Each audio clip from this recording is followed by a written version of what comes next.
I'm Maria Menounos, and you're tuned in to AfterBuzz TV, the ESPN of TV talk. Now, let the buzz begin. What's up, everyone? I am super excited to be back for the Stumptown after show on AfterBuzz TV. We are covering, obviously, this is the first season, so season 1, episode 12, Dirty Dexy Money. So you already know it's going to be a great episode. I'm your host, Ollie Drennan. I'm super excited to be back, but my amazing co-hosts were holding it down last week. I miss them so much. I'm solo dolo, unfortunately. But, LaToya, Rachel, and Shay, they'll be back. Don't worry, but they're busy. Okay? They're booked and busy. So it's just me tonight. So I'm holding it down. If you guys are tuning into the live chat, I would really appreciate you guys talking with me because you are a part of the show just as much as I am tonight. And I really loved this episode. It gave me everything I needed with the Magic Mike kind of like intensity of it all. And of course, we got my girl Kobe just infiltrating and being the best PI in Portland. Speaking of Portland, I miss Portland. Portland's awesome. I know the show's not actually shot in Portland, but I miss it. And I try to look as Portlandly, Oregon-y as much as possible. So anyways, without further ado, my initial thoughts of this episode, it was so great to be back. I wasn't too big on last week's episode just because I felt like I wasn't as interested in some of the storylines. It was a great setup for this episode for sure, especially with Grey. And I love that it actually, really told the story of kind of like bridging storylines, because I feel like this show can be a little bit like stagnant in terms of each episode doesn't really go into the next episode. But I feel like this episode was nice that some of the storylines kind of like went on to the next episode. And this was a total episode that did that. So I definitely enjoyed that. And I just really enjoyed my girl, Cheryl Hines, guest starring. More on her later, but you guys let me know your thoughts if you have any, because I see you in the chat. I see you, ER's grandpa. Hi, thank you so much for tuning in. Let me know your thoughts, okay? Because this episode was juicy in more ways than one. So let's get on to our first topic, which was my boy Ansel. He's so amazing. I cannot stand him as much as I should, because he's really being that quote unquote man. He wants to be a man so freaking bad, and he really is proving himself. He is moved out of the house. He's living with Grey, and of course he's actually cooking up something special. More on that in a little bit, but he has his list, and he wants to, drink a beer. He wants to build a chair. So he has goals for him. And I love that Ansel's really coming into his own character. He's been, we love Dex. Obviously, she's a great big sister, but I feel like Ansel has so much to offer to the world, and he just wants to do that. And he wants to learn how to cook, basically, and especially a dessert, which was deemed in this episode. I wrote it down, y'all. Crazy white people dessert, aka baked Alaska, because that stuff is it's cake on fire, basically, essentially. And I would love to try it, but of course, what better person to help Ansel cook this amazing dessert or bake this dessert? I think it's baking. Bake this dessert than Tookie. Our boy Tookie, portrayed by Adrian Martinez, iconic legend. Yes. Thank you, studio audience. He was holding it down. He came in when he guest starred on the after show a couple weeks ago. Dude's phenomenal. So go sure to follow him and just tweet him all the praise because he was so great in this episode. Yes. Thank you, studio audience. Thank you. But I really enjoyed their dynamic. They didn't have a whole lot of screen time. It was definitely kind of like a C storyline, if anything, in this episode, because they only had like maybe 2.5 scenes with each other, if that makes sense. But it was nice because Tookie has a lot of knowledge. He has a lot of knowledge not only with Dex, because he's known Dex since she was 15 years old, and how she was kind of being, a little rebel. And it was nice because Ansel didn't know that. Ansel doesn't know much about the past because he was young when a lot of stuff went down with their parents. And Tookie knew their parents. And if you guys know that when Dex came back, she found out that, the parents kind of left and Ansel wasn't at home. And I thought this was so incredible that, we already knew this, but Dex did go back and brought Ansel out of that home to take care of him when she came back. And it was such a powerful scene by the end when we found out that Ansel, this whole time, he was cooking this dessert for the anniversary of when Dex did do that, when she did save him or bring him home to take care of him, you know, because he was still young back then.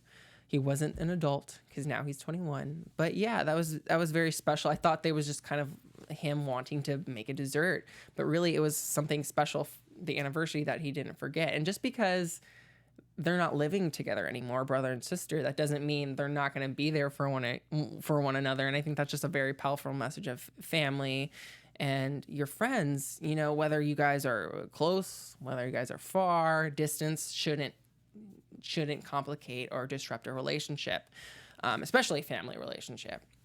And of course, we already know family. You could choose your family. It doesn't have to be a biological connection. Because we're definitely seeing lots of family, lots of examples of that with even Grey. Grey's kind of family member, especially with his relationship with Ansel. So definitely a cute, very lighthearted arc for Ansel and Tookie. But Tookie has some more knowledge, and I'm betting he has more knowledge on the parents. But I guess that's more predictions. But I don't know. Guys, let me know what you think of that. If you guys aren't tuning in live, that's totally fine. Leave us a question or comment in the comments below. Because we can, the after show doesn't stop here. It does not. We can keep talking after the show ends. Because there's so much to talk about and so much more to unpack that we might not be able to when we're live on air. Before we get to our next topic, I just want you guys to know that we really appreciate you guys so much. And if you could do us a solid, give us a 5-star rating on iTunes. That would be awesome, because that would make more people know how to find us and talk about this amazing show.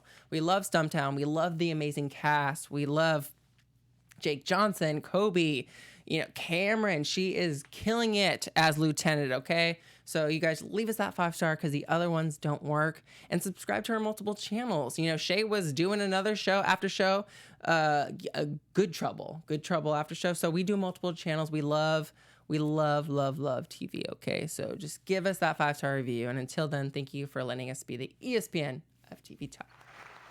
Yes. Oh, our studio audience is so amazing tonight. So why don't we get on? Oh my gosh, guys, calm down. Well, but thank you. But why don't we get to our topic numero uno? No, sorry, guys. I'm a terrible Mexican. Our topic uno dos. It goes uno dos. Our topic dos, okay? Thank you. Hoffman and Grey, because they've definitely been working hand in hand as kind of like a really good symbiotic relationship. And I'm really surprised, because clearly they have a romantic connection to Dex, but they're working very well together. And I really like this whole concept of Grey kind of being the double agent and really delving into this lifestyle that he used to be a part of. You know, obviously he was locked up, and now he's really led a clean life after being released from prison. But he's getting into the thick of things, and I'm getting kind of nervous with how far he's gone. He's really good. He's such a good actor as he infiltrates, you know, some of these druggies and selling drugs and kind of stealing quote unquote stealing cars. We also learn of a character, Max, we met last episode, but we learn more about her and how she's just kind of like always been a thief, you know, and it kind of like is similar to, I don't know, because what we learned from her is that she kind of started out really young, at a young age. I think she said 8, about, you know, stealing and manipulating certain situations. And she kind of grew up stealing and doing that. And she's an adult now, and she's still doing that. But she did say that she doesn't touch drugs. So that's great and everything. Good for you, Max. You still steal and whatnot, but and do some trifling stuff for sure. But I don't know. What do you guys think of this character, Max? She's very interesting. I mean, definitely Grey's probably still a little on the rebound right now because of, you know, or the Heffa. Remember, Shay doesn't like the Heffa. We don't know where she's at exactly, and I wonder if there's some potential love interest with Max and Grey. I not to ship them just because they're a heterosexual pairing, but I don't know. I get the sense of something, that there's something that we're going to see in the future, but that's more predictions. Meanwhile, with Hoffman, oh my gosh, this storyline with Hoffman, Jimmy, and Lieutenant Cosgrove gave me so many unexpected turns because Jimmy does not trust Hoffman by any means because he has this lone wolf disposition, basically. And he actually has some tea on Hoffman's dad, Lionel Hoffman. But we don't know anything about that. That's clearly a seed that's being planted for a future episode. But because he thinks that Hoffman is this lone wolf who isn't giving everyone the full details of the case and whatnot, he takes matters into his own hand and steals a file from Hoffman's desk. And I'm thinking, oh no, Jimmy, what are you doing, boy? Jimmy boy, don't do that. Don't do that, Jimmy. And what does he do? He follows our boy Hoffman to this warehouse where everything's about to go down. But oh my gosh, what a stumped moment. That happened tonight. Come to find out, Jimmy stole a dummy file. Yes. Jimmy was set up. Hoffman set up Jimmy. This warehouse was essentially clean. Nothing was going down in this warehouse, y'all. It was so amazing. And then Lieutenant Cosgrove shows up. Oh my gosh, Jimmy was arrested. What did you guys think of this crazy scene? I didn't see this coming by any means. I thought Jimmy was going to screw some stuff up with the whole thing about, clearly they're trying to sell the, quote unquote, sell the drug. Grey's trying to infiltrate and sell the drugs. There's 20 kilos of heroin. And I thought Jimmy was going to just blow the cover and whatnot. But Hoffman is so slick. He's so sly and got Jimmy off his back because Jimmy was just being so trifling in this episode, stealing the file. Bro, you don't do that. You don't do that, bro. But anyways, it's so cool to see kind of everyone work in tandem in this episode, even Lieutenant Cosgrove, because she's always been kind of at the sideline. She's always that wise character that gives all the good, the good facts. She fact checks everyone. She gives the evidence. She tells you like some wise words, but it's cool to kind of see her put Jimmy in his place in this episode. It was awesome. But good that they're not in hot water. Everything kind of like cleared up with that. But before we get on to more of that, the end of that kind of arc, we got to talk about the meat and potatoes of this episode, which was Dex and Ginger. Ginger was portrayed by guest star Cheryl Hines. Cheryl, girl, you did such an amazing job tonight as the, I don't know, what's the best word to describe Ginger?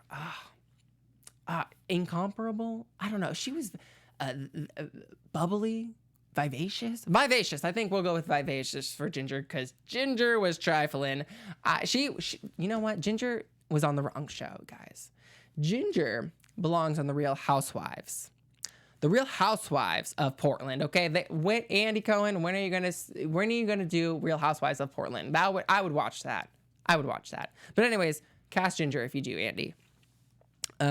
So Dex is hired by Ginger, and Ginger has this club called Hold the Meat, and total strip club. I was here for it. This was a very beautiful episode, not just because of all the beautiful men that were in this episode. Sorry, guys.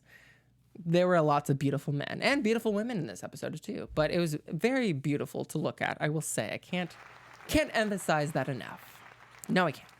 But the reason why Ginger hires Dex is because someone's skimming cash from Ginger, because in this whole club scene, the strip club, Ginger still gets like 30% of the tips that all these guys get. And she's not getting as much money as she should be, basically. And come to find out, one of her past workers, her strippers, whatever you want to call him, his name's Enrique. He actually was pushed, get this, he was pushed off the stage by Ginger. And he was fired because Ginger, she's a little trifling. Like, you can't really trust Ginger because she drinks a lot.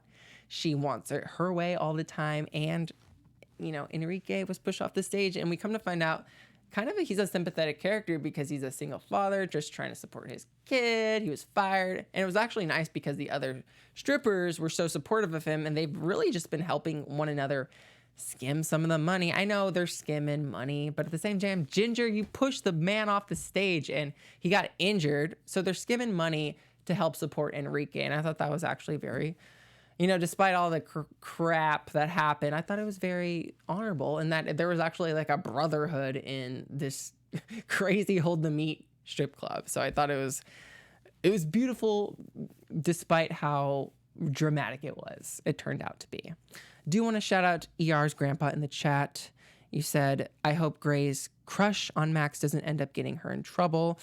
Oh, maybe Grey could even, I know we're backtracking, but maybe Grey could even get Max onto the right side. That's something very, very poignant. And you also said stripper or exotic dancer. Exotic dancer, they're both very valuable titles. Nothing wrong with being called a stripper. But anyways, everyone it was just nice that everyone was so supportive of Enrique, and he wasn't a bad character. And actually, Ginger, okay, before we get on to her redeeming quality, Ginger pissed me off, y'all. She really did, because here's another thing. She kind of sees, like, she's not like a manonizer. Does that even exist? I don't even know. But she definitely uses some of her men to quench her sexual appetite, as we saw in this episode. And, she also gave Dex a gift, and PIs, they're not supposed to accept gifts.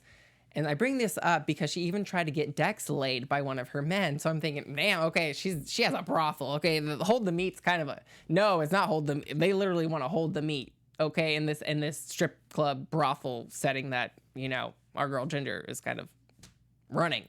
But anyway, I bring this up. I bring up the sex that Dex didn't actually end up happening, the gift, because Dex tries to talk to Ginger about, possibly apologizing to Enrique for pushing him off the stage and firing him because he needs work.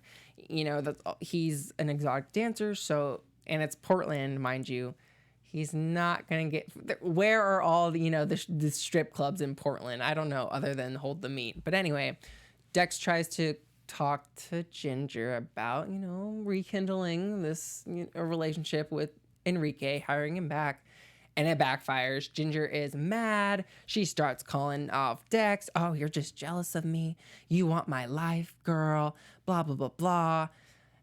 And she fires Dex, takes back the necklace, and then she goes, not only fires her, she goes to complain. She files a complaint against Dex about sexual harassment and accepting the gifts and how she was treated.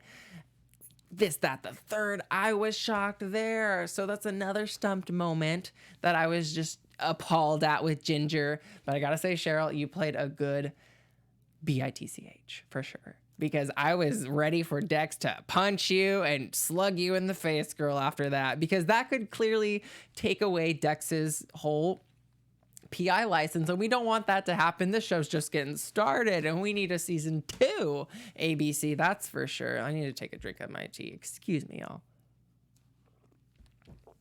Whew. But anyway, sorry. I was spilling tea. I needed to pick it up and drink some.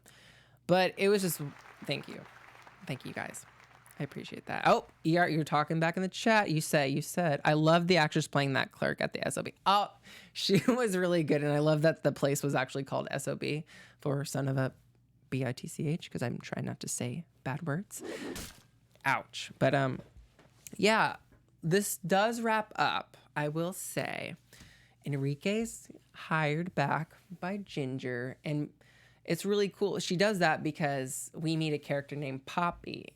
And she is kind of like this. She was also in the military, and she meets up with Dex at a bar, and she really gives her some wise words with Dex. And I love something. She said something along the lines of, you can't wait for unreasonable people to be reasonable, because they're not going to change. And was speaking very highly of Ginger. And so Dex, hearing that, she realizes she has to fight fire with fire, and what she does is fights fire with fire and files a complaint against Ginger. So we have both of these characters being have complaints filed, basically. And she does that by kind of doing the exact same thing that Ginger was complaining about her about sexual harassment of her workers and,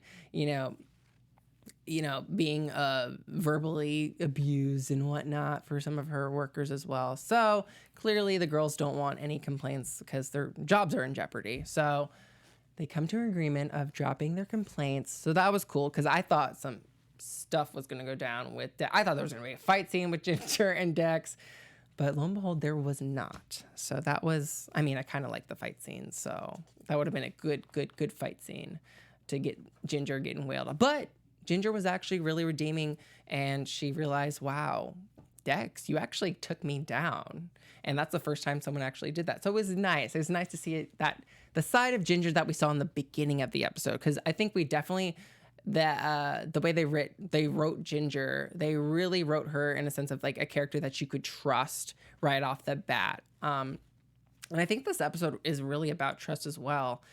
Going back to kind of Hoffman and Grey's relationship and how they're so trusting of each other despite their kind of like awkward tension at times with their relation to Dex. And also the trust, or I guess the mistrust with Jimmy going back and him stealing that file that wasn't actually the actual file that he thought was, the file. But anyway,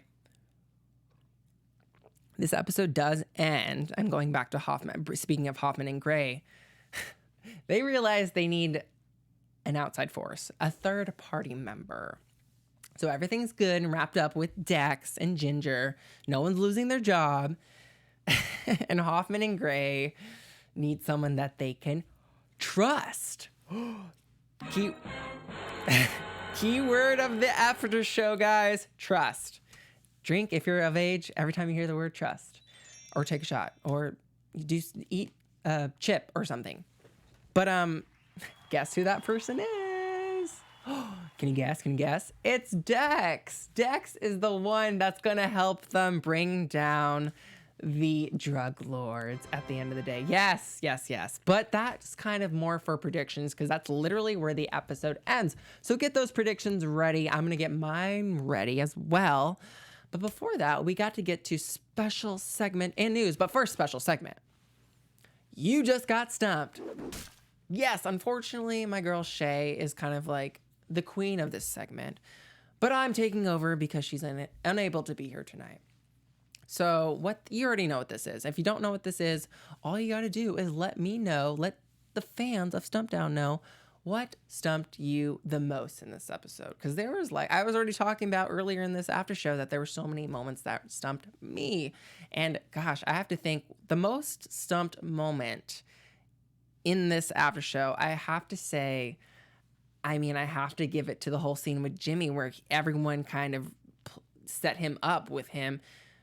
They realized they couldn't trust Jimmy. I thought that was really profound. I thought that, it was really profound. They set him up, and I don't think they did him dirty. If anything, Jimmy did them dirty by trying to take matters into his own hands. And it's really funny how the whole time he thought Hoffman was trying to take matters into his own hand, and he really wasn't. Jimmy, at the end of the day, kind of enacted that by stealing the file. So he was trying to take matters into his own hands, not Hoffman. So isn't it funny how you try to pin these targets on people when really you're the one who's enacting that target that you're trying to target other people? You get, you get what I'm saying? Man, I should be a lawyer. Anyway, that was it. But let me know your stump moments of you just got stumped in the episode 12 of Stumptown on ABC. Yeah. Thank you, Vito, in the booth, for being such an amazing sound producer with all your amazing sound effects. They're great. Welcome. Oh, thank you. But we have to get to, before we get to predictions, I hope you guys are getting those predictions ready. We have some very important news. AfterBuzz TV news. Yes. Our girl, Kobe Smulders, is so fantastic. If you follow her on social media, whether it's Instagram or Twitter, she is such an amazing, she uses her platform for such great causes. Obviously, I and Kobe, we support Planned Parenthood, and they recently did it's about 17-minute campaign of a very important video, obviously, trying their best to promote Planned Parenthood and its importance. And she tweeted an end to stigma, an end to silence, an end to shame. And she tweets the link of the YouTube video, and I highly, highly suggest you guys watch this. I urge you guys to watch it. It's really important. I love that Kobe, like I said, is using her platform, her social media, because she has so many followers and she is a public figure. She's an amazing actor, and I love that she's using it for good to really help promote, you know, Planned Parenthood and the importance of a woman's right of her reproductive organs. And I just wrote something down from the video that I thought I was really important to share. And so this was actually said, and this is actually credits at the end of the video. And it says, state and federal legislators are waging an unprecedented attack on abortion. In 2019 alone, legislators in 12 states enacted 25 bans on abortion. Laws that block abortion access hit hardest among people of color. If Roe versus Wade, our constitutional right to safe, legal abortion, is not upheld, 25 million Americans of reproductive age could lose the freedom to decide when and if to have a child. And so I just think it's really important to really help promote Planned Parenthood, because a woman's right to reproductive organs, are you kidding me? That's so substantial, and it's so important for people to be healthy and to be able to have a right. You know, it's their lives and they're not hurting anyone. They're just trying to take care of themselves. And who knows that, you know, if they could take care of a child. And so I just want to shout out everyone in the cast, and thank you, Kobe, for really giving a positive platform and giving light to this amazing campaign, because it's so important. And for more information, you can go check out ourstotell.org. It's such a beautiful campaign, and I got a little emotional watching it. So please, please, please go watch it. And thank you again, Kobe, for sharing this. But until then, let's get to predictions. Your AfterBuzz TV predictions. All right, guys. Okay. Let me know your predictions. If you're not tuning in live, that's totally fine. Leave them in the comments. I'm so upset that my girls aren't here. Latoya, Rachel, Shay, I'm mad at you, but you guys got to let me know your predictions over the DMs and the tweets and the text messages. So, okay. I think I think Dex is going to accept the proposal from Grey. Grey and our boy Hoffman about being the third party member, because I mean, she's the only character that both of those characters can trust. And so she's going to accept, but it's going to be hella awkward. Clearly, we did see the preview. I love that ABC isn't giving us a whole lot of in the previews, because sometimes those previews give too much away. But clearly, there's going to be some awkward tension. I feel like Dex is in a very awkward position with those two characters to begin with. I feel like they haven't had a whole lot of closure with some of their, not beef, but some of their, you know, relationships, because obviously Dex is very emotionally tied to the character of Grey, whereas with Hoffman, Dex is more physically tied to him. And I can't blame her, you know, because he's very attractive. So it's going to be really interesting. I think we're going to get a little bit more backstory from Tookie about Ansel and Dex's parents. And I'm still waiting. I want some more Lieutenant Cosgrove action. When is she going to get into the thicket? When is she going to be thrown into the line of action? I want to see her shoot some people or kick some people down. I want her to team up with Dex. But you guys let me know your predictions, because I think that's all I think right now. That's all I can think of. I don't know. But we do have a 2-week break. We're going to be back in 2 weeks because Stumptown is unfortunately not going to be airing next Wednesday. I don't know why. But we'll be back in 2 weeks, and hopefully with my amazing full panel. But until then, like I said, slide into those DMs. Let us know in the comments. Subscribe. Share with your friends and family. And let them know how amazing this show on ABC Stumptown is. I'm your host, Ollie Drennan. And until then, you can follow me on all social media platforms, especially Twitter and Instagram, because those are my favorites, at Ollie Dreamer. And check out my cosplay page at Ollie Cosplays on Instagram. I do other shows here at AfterBuzz TV. I do My Hero Academia on Sunday, and I also do the AJ and the Queen, which is new on Netflix, because you know I gotta show some love to RuPaul. It's such a funny show, and you just have to follow me so I can let you know when that airs, because it's kind of hard to get my amazing panel together, and it's a binge show, so it's a little complicated. But until then, guys, we will see you in 2 weeks for the Stumptown After Show on AfterBuzz TV. By the way, one more shout out to ER's grandpa for being in the chat the whole time. Yes. And for staying with us the whole time. yes. But until then, see you later, guys. Bye, guys. Our founder, Keven Undergaro, and me, Maria Menounos, would like to thank you for tuning in to AfterBuzz TV. Remember, we're not just the first, we're the biggest in the world, and we're the only destination for all your favorite TV shows. Whatever you crave, we've got it. So go to AfterBuzzTV.com and check out our lineup. Buzz you later. The views expressed herein are those of the hosts only and do not necessarily reflect the views of AfterBuzz TV or its owners or principals.